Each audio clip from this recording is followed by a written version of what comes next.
मित्रों नमस्कार। पावन ज्योतिष प्रभात यूट्यूब चैनल पर आप सबका स्वागत है। आज लगभग 12-13 दिन बाद आपके समक्ष वीडियो लेकर आया।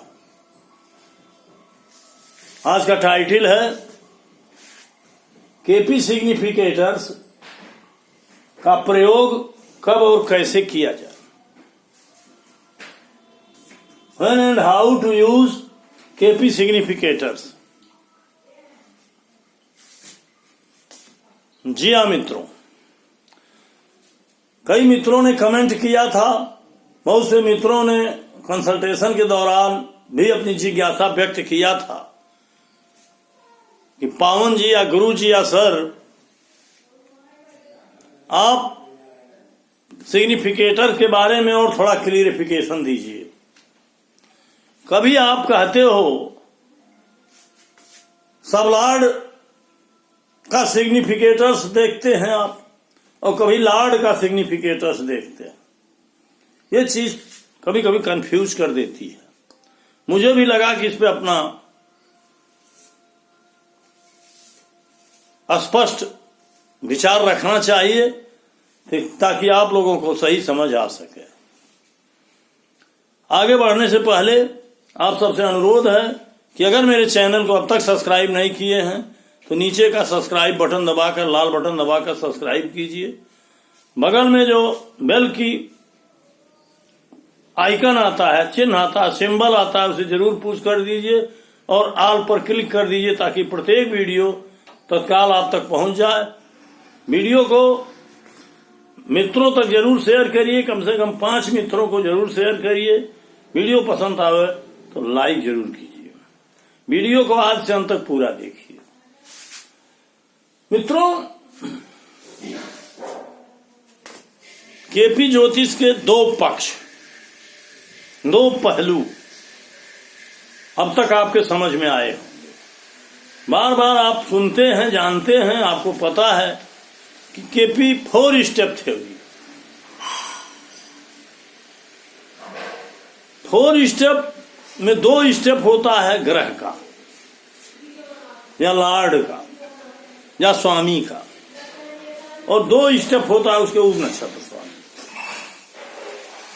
2 स्टेप जो बनता है 4 स्टेप, इसमें सबसे महत्वपूर्ण होता है नक्षत्र, अर्थात ग्रह किस नक्षत्र में बैठा है। ग्रह स्वयं के माध्यम से और अपने नक्षत्र स्वामी के माध्यम से किन किन भावों का सिग्निफिकेटर है। सिग्निफिकेटर्स का मतलब होता है प्रतिनिधि, अर्थात किन किन भावों का, कार्यों का, जीवन के किस क्षेत्र का उत्तरदायित्व उस ग्रह पर है। ये आप समझ रहे हैं। अब जब हम बात करते हैं सब लॉर्ड की या उप नक्षत्र स्वामी की, तो ये 2 जगह देखा जाता है। एक तो कस्पल सिग्निफिकेटर्स में, कस्प कुंडली, 2 कुंडली आपकी होती है, एक लग्न कुंडली, एक कस्प कुंडली। यहां तो हमने कॉमन बना दिया है नैसर्गिक कुंडली, लेकिन लग्न और कस्प 2 कुंडली होती है। कस्प कुंडली को भाव कुंडली आप कह सकते हैं या भावारंभ कुंडली कहते हैं। आपके जीवन का जो भी भाव फल मिलता है वो भाव कुंडली के आधार पर ही मिलता है। लग्न कुंडली को का महत्व इस स्तर तक है कि ग्रह किस राशि में बैठा है, किस नक्षत्र में बैठा है, कितने अंशों की दूरी पर है, ग्रहों की दृष्टि युति का क्या अंतर है, आदि आदि जहां आवश्यक हुआ इन विषयों को देखा जाता है, उनके स्वभाव गुण सारी चीजों। और कस्प में थोड़ा अंतर हो जाता है, ग्रह अपने स्थान को बदल देते हैं, लग्न कुंडली की राशियां भी अपने स्थान को बदल देते हैं। आते हैं हम मूल विषय। आप कहते हो कि आप कभी उप नक्षत्र स्वामी के सिग्निफिकेटर्स की बात करते हैं और कभी लॉर्ड की। मित्रों, चाहे कोई उप नक्षत्र स्वामी हो, चाहे कोई लॉर्ड हो, वो इन्हीं 9 ग्रहों में से कोई होता है। सिग्निफिकेटर्स तो इन्हीं 9 ग्रहों का होगा, चाहे उप नक्षत्र स्वामी बन के हो, चाहे लॉर्ड बन के हो, चाहे स्टार लॉर्ड बन के हो। ग्रह तो ये उनके क्या सिग्निफिकेटर्स हैं ये तय करते हैं केवल वो ग्रह जिसकी बात आप कर रहे हो, चाहे सूर्य हो, चाहे चंद्रमा हो, या ABCD 9 में से कोई हो। ग्रह स्वयं किस भाव में बैठा है। देखिए, जब सिग्निफिकेटर्स की बात होती है तो यहाँ लग्न कुंडली की बात नहीं होती, यहाँ केवल कस्प कुंडली की बात, कस्प चार्ट की बात। ग्रह किस भाव में बैठा है और किन भावों में उसकी 2 राशियां हैं या 1 राशियां। सूर्य और चंद्रमा की केवल एक राशियां हैं, कर्क और सिंह, और बकिया अन्य ग्रहों की 2 राशियां। तो ग्रह स्वयं किसी भाव में बैठा होगा और ये 2 राशियां या 1 राशि किन किसी भाव में होगी। 3 भावों का सिग्निफिकेटर स्वयं के माध्यम से होता है। ग्रह किस नक्षत्र में बैठा है, और नक्षत्र का माने स्टार में, ग्रह का स्टार लॉर्ड कौन है और वो नक्षत्र का स्वामी किस भाव में स्वयं बैठा है और किन भावों में उसकी राशियां हैं। इस आधार पर ग्रह के सिग्निफिकेटर तय होते हैं। 9 ग्रह के सिग्निफिकेटर को प्लैनेट्स सिग्निफिकेटर कहते हैं। और जब हम आते हैं कस्पल सिग्निफिकेटर्स में, तो वहां ग्रह को के स्टार लॉर्ड की जरूरत नहीं पड़ती, बल्कि वहां ग्रह के सब स्टार लॉर्ड की जरूरत पड़ती है। ग्रह का उप नक्षत्र स्वामी, अर्थात ग्रह का नहीं, उस भाव का। कस्प में हम भाव पर आते हैं, ग्रह पर नहीं आते। अर्थात 12 भाव 1 से लेकर के 12 तक, यद्यपि वो किसी राशि में होता, किसी नक्षत्र में होता है, लेकिन वो किस उप नक्षत्र में है ये वहां मस्ट हो जाता है। इसको देखना जरूरी है। आपके सॉफ्टवेयर में अलग अलग तरीके से रखा होगा, लेकिन उप नक्षत्र स्वामी की बात हम करते हैं। और वह उप नक्षत्र स्वामी किन भावों का सिग्निफिकेटर, यहां वो उप नक्षत्र स्वामी माने कोई ग्रह किस भाव में बैठा है, किस भाव में उसकी राशियां हैं, और वो उप नक्षत्र स्वामी किस नक्षत्र में बैठा है, स्टार में बैठा है, और उसका नक्षत्र स्वामी किस भाव में बैठा है, किस भाव में उसकी राशियां हैं। इस तरह से आप सिग्निफिकेटर तय करना जान चुके हो, क्योंकि ये मेरा 332 नंबर का वीडियो। अब तक हमने बहुत बताया है और आप स्वाध्यायी हो, बहुत कुछ जानते हो। तो मित्रों, जो कस्पल सिग्निफिकेटर्स हैं, जब हम इनकी बात करते हैं तो इसका सीधा मतलब है कि आप अपने जन्म के साथ प्रारब्ध के अनुसार कौन से फल लेके आए हो, अर्थात आपके भाग्य में क्या बदा है। चाहे लग्न की बात करिए, आय की बात करिए, द्वितीय माने धन की बात करिए, तृतीय भाई बहन की बात करिए, चतुर्थ माता पिता की बात करिए, पंचम संतान की बात करिए, छठा रोग शत्रु की बात करिए, नौकरी की बात करिए, 8वां कष्ट, 7वां जो है विवाह की बात करिए, इनसे संबंधित जो भी इन क्षेत्रों में आप कौन सा फल लेके आए हो उसको आपको भोगना है, वही आपको उसी सीमा में मिलेंगे। अब जब हम लॉर्ड सिग्निफिकेटर्स की बात करते हैं, प्लैनेट्स सिग्निफिकेटर्स की बात करते हैं, तो वहां दशा हम मेनली देखते हैं। दशा किस ग्रह की दशा चल रही है, और वो दशानाथ या अंतर दशानाथ या प्रत्यंतर, जब दशा की बात आती है तो दशा, अंतर दशा, प्रत्यंतर, सूक्ष्म सब जरूरत पड़ती है, उसको देखना चाहिए। तो दशानाथ किन भावों का सिग्निफिकेटर है ये देखना जरूरी है, अर्थात स्वयं के द्वारा, अपने नक्षत्र के द्वारा। वहां भी उप नक्षत्र स्वामी की जरूरत पड़ती है, वहां 4 स्टेप हो जाता है। यहां तो केवल 2 स्टेप दिखाया गया है, कस्पल सिग्निफिकेटर 2 स्टेप साइलेंट कर दिया गया है कि वो भाव किस राशि में है और किस नक्षत्र में है।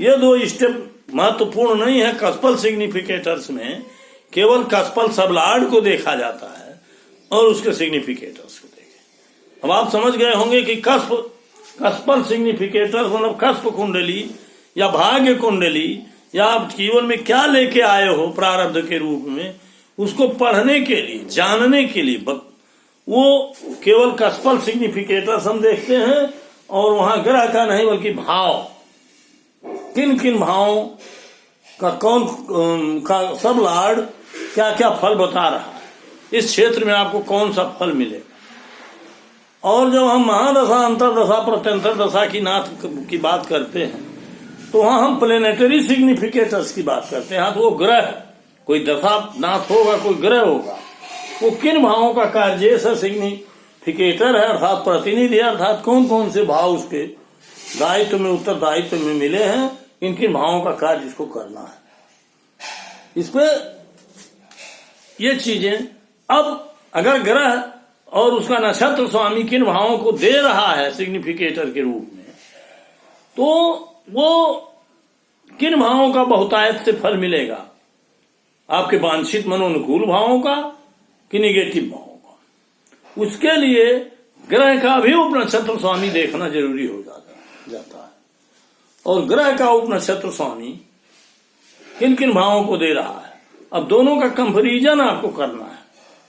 और दोनों में जो कॉमन होंगे, अर्थात दोनों में जो होंगे, उसका फल विशेष रूप से उस दशा अंतरदशा मिलेगा, जो आपके फलादेश करने में सहायक है। अर्थात 2 स्टेप बनेगा, एक तो आप भाग्य में वो चीज लेके आए हो कि नहीं, या जिसकी दशा चल रही है उस कालखंड में वो घटना घटित होगी कि नहीं। अगर दोनों में इसमें हाँ भी टैली नहीं है, कस्पल सिग्निफिकेटर्स में और प्लेनेटरी सिग्निफिकेटर में, दशानाथ और कस्प के अनुसार जो आप लेके आए हो, इसमें टैली नहीं है, तो भावों का फल दिक्कत हो जाएगा, अड़चन आएगी, नहीं मिलेगा। इस नाते जो दशानाथ जिन भावों का फल बता रहा है, उसको कस्पल सिग्निफिकेटर्स में भी देख लीजिए उसका फल मिलना है कि नहीं है। अगर कस्पल सिग्निफिकेटर्स आपको कह रहा है कि नहीं, आपको संतान नहीं पैदा होगी, तो दशानाथ भले संतान देने के लिए योग्य हो, उचित हो, पात्र हो, लेकिन संतान प्राप्ति नहीं होगी। अगर कस्पल सिग्निफिकेटर्स ये बता रहा है कि आपको नौकरी मिलेगी, तो दशानाथ में अगर वो भाव है तो नौकरी मिलेगी। लेकिन अगर दशानाथ में वो भाव नहीं है, कस्पल सिग्निफिकेटर्स में है, तो आने वाली दशाओं का इंतजार करना पड़ेगा आपको। आने वाली दशाएं बहुत विलंब से है, उस समय आपकी पात्रता योग्यता नहीं है, तो वो फल नहीं मिलेगा, भले कस्पल सिग्निफिकेटर में दिखाई दे रहा। तो ये चीजें आप नोट कर लीजिए। आज इसी कॉन्सेप्ट को क्लियर करने के लिए ये व्याख्यात्मक वीडियो है। आज हमने यहाँ कोई गणित नहीं रखा, किसी कुंडली नहीं रखा है। आशा है 1-2 बार मेरे इस व्याख्यान को सुन लीजिएगा, तो निश्चित रूप से आपके समझ में आ जाएगा कि मैं क्या कह रहा हूं। इस नाते कि विस्तार से कुंडली और उदाहरण दे करके अगर इस बात को मैं समझाता, तो उतना समय नहीं दे पाता, क्योंकि समय बीत जाता, वीडियो बड़ा लंबा हो जाता। इस नाते मैं चाहूंगा कि आज आप अपने कॉन्सेप्ट को क्लियर कर लीजिए कि मैं क्या कहना चाहता हूं।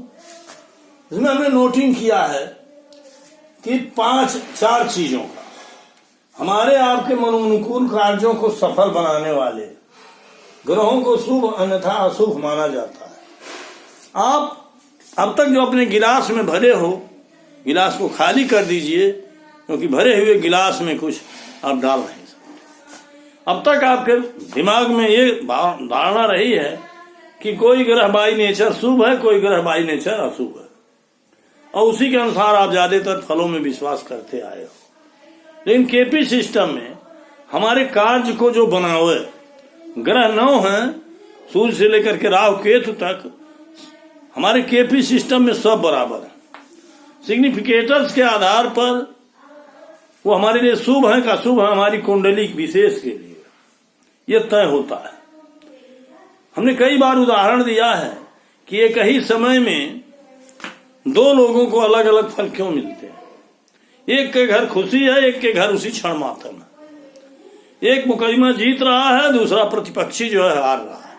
ग्रह नक्षत्र वही है, चाहे राहु हो, चाहे सूर्य हो, चाहे बृहस्पति हो, चाहे राशि हो, चाहे नक्षत्र हो, चाहे चंद्र हो, कोई हो, क्षण समय वही है जो ग्रहों के अधीन है।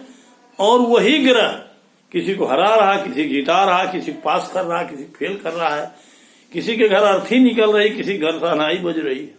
ये क्यों होता है?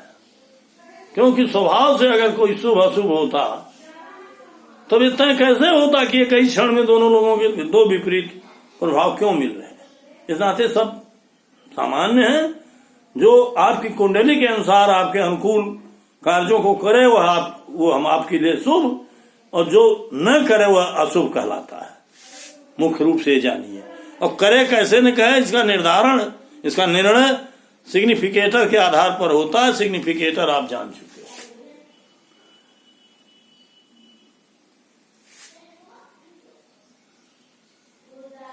ये चारों नोटिंग में यही बात हमने रखा है। तो कुल मिला के आपको जो मैंने आज व्याख्यान दिया है इस विषय पर, इसको आप कॉन्सेप्ट में क्लियर कर लीजिए। मेरे वीडियो को 1-2 बार जरूर देखिए। निश्चित रूप से आपके समझ में आज के वीडियो का सारांश आ जाएगा। मित्रों, वीडियो लंबा हो रहा है और अनायास बोलना भी उचित नहीं है। कई मित्र कमेंट भी कर चुके हैं। अतः आप सबको पुनः बहुत बहुत धन्यवाद, नमस्कार, शुभकामनाएं।